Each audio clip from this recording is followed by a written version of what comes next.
Mi nombre es Víctor Manuel Bernal Torres, soy estudiante de la carrera de Derecho en la Universidad Tecnológica Internacional, Campus Atotonilco, y el día de hoy me toca exponer sobre las fuentes de las obligaciones. Comenzaré por definir qué es una obligación. Una obligación es un acto jurídico en el que se ven involucradas dos personas, lo que es el acreedor y un deudor.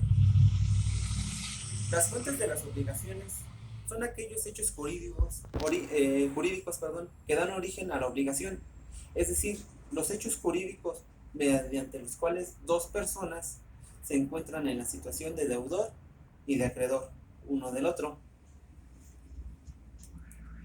Dentro de las fuentes de las obligaciones encontramos como fuente de las obligaciones lo que es el contrato. Al ser un acto jurídico, se expresa mediante el contrato y el acto unipersonal de manifestación unilateral de voluntad jurídico y voluntario. ¿Qué quiere decir esto? Que los contratos son unipersonales, en este caso son personales, y que debe de existir voluntad y son voluntarios. Un contrato es un acuerdo oral, escrito y legal, manifestando en común entre dos o más personas con capacidad jurídica. ¿Qué quiere decir capacidad jurídica? Que sean mayores de edad y que tengan las facultades para poder realizarlo. Dice que estos se vinculan entre sí, regulando sus relaciones a una determinada finalidad, que sería una cosa o un objeto, y a cuyo cumplimiento pueden compelerse de manera recíproca. Si el contrato es bilateral, o compelerse a una de la otra si el contrato es unilateral.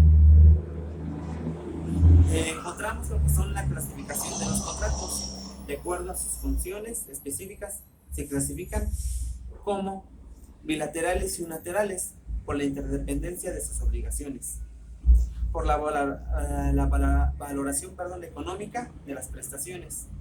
Se clasifican en onerosos y gratuitos. Por la precisión de los efectos económicos entre las partes, encontramos lo que son los contratos conmutivos y aleatorios. Por la entrega física del objeto, encontramos los contratos reales. En cuanto a su función jurídica, relacionada con otros actos jurídicos, encontramos lo que son los contratos principales y contratos accesorios. Y en cuanto a su ámbito de temporalidad, encontramos los contratos temporales y los contratos sucesivos o contratos sucesivos. Y en cuanto a su nacimiento y validez, encontramos lo que son los contratos consensuales, formales y solemnes. Para saber un poquito más, voy a explicar un poco sobre lo que es el contrato unilateral. Dice que el contrato bilateral y el contrato unilateral es cuando una de las partes se obligan recíprocamente. Ejemplo, un contrato de compraventa, donde el vendedor se obliga a entregar el objeto o la cosa al comprador, y a la vez se obliga a pagar o entregar una cosa del mismo valor al vendedor.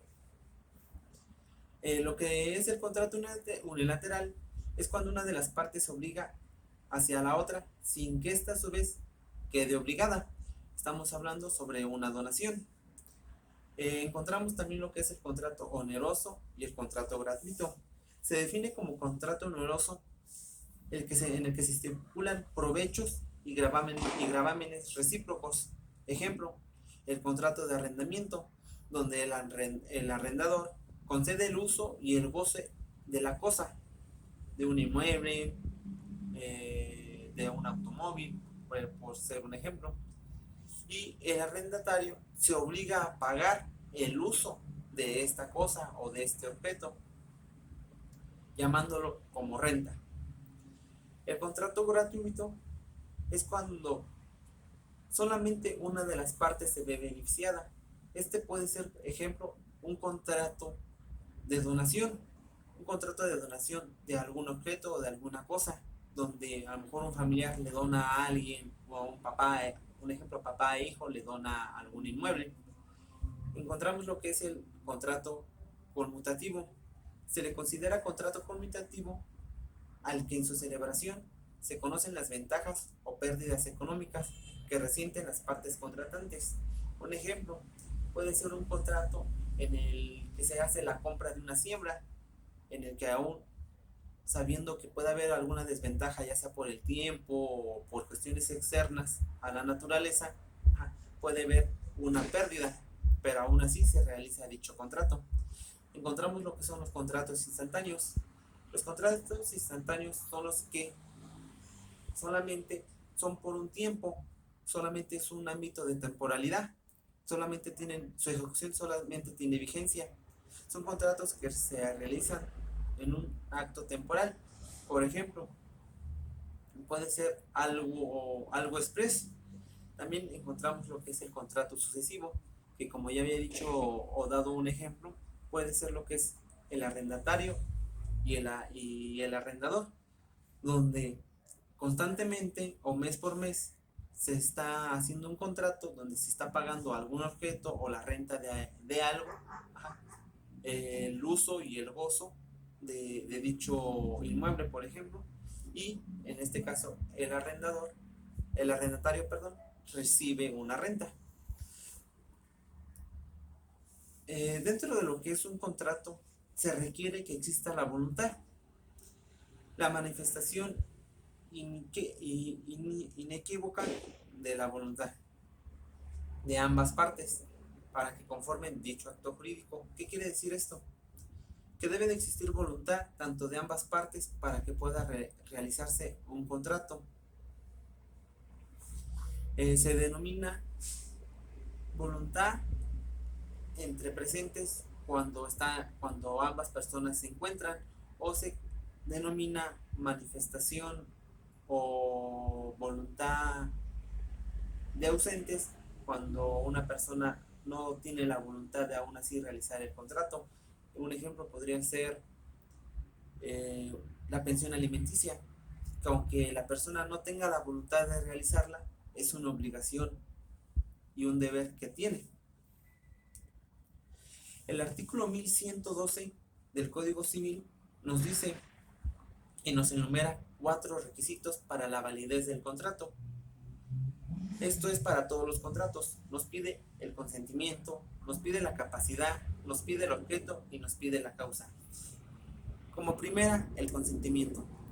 El consentimiento es un requisito básico del contrato y supone en pluralidad de las partes con capacidad para poder contraer un acuerdo. ¿Qué quiere decir? Que debe de existir un consentimiento por ambas partes para que pueda llevarse a cabo el contrato. De lo contrario, no llegará a tener validez.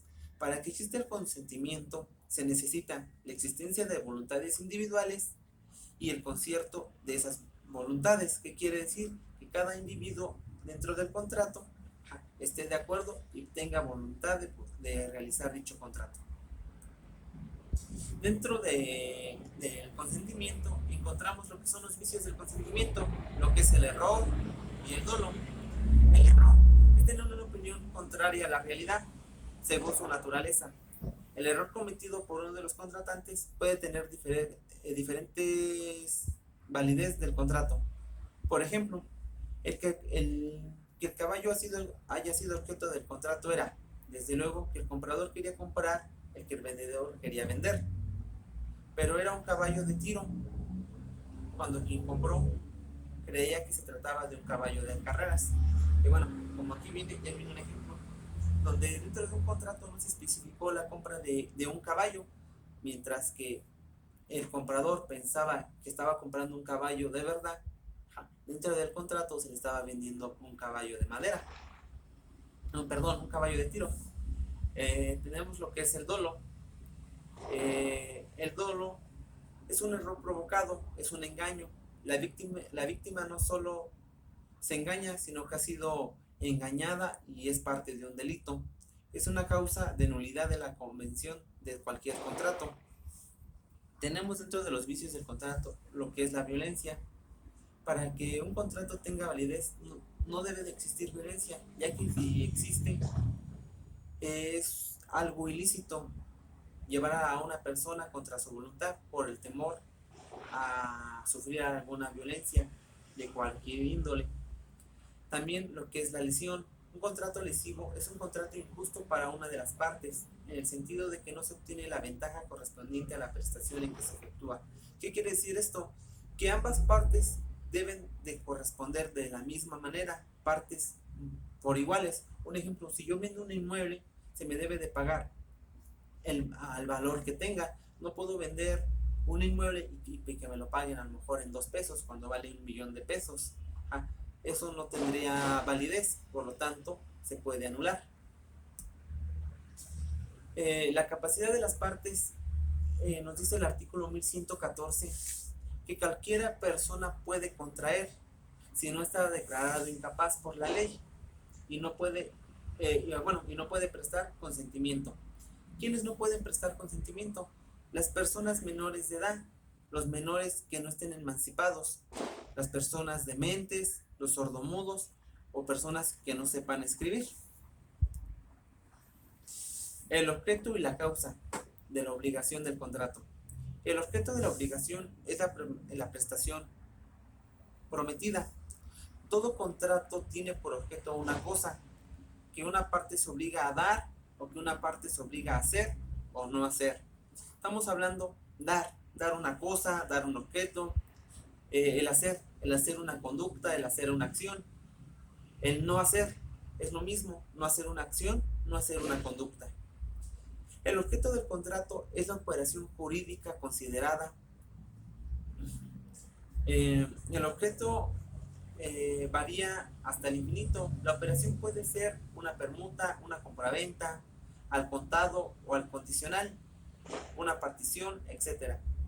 Solo las cosas que están en el comercio pueden ser objeto de los contratos. Es preciso que la obligación tenga por objeto una cosa determinada, a lo menos en cuanto a su especie.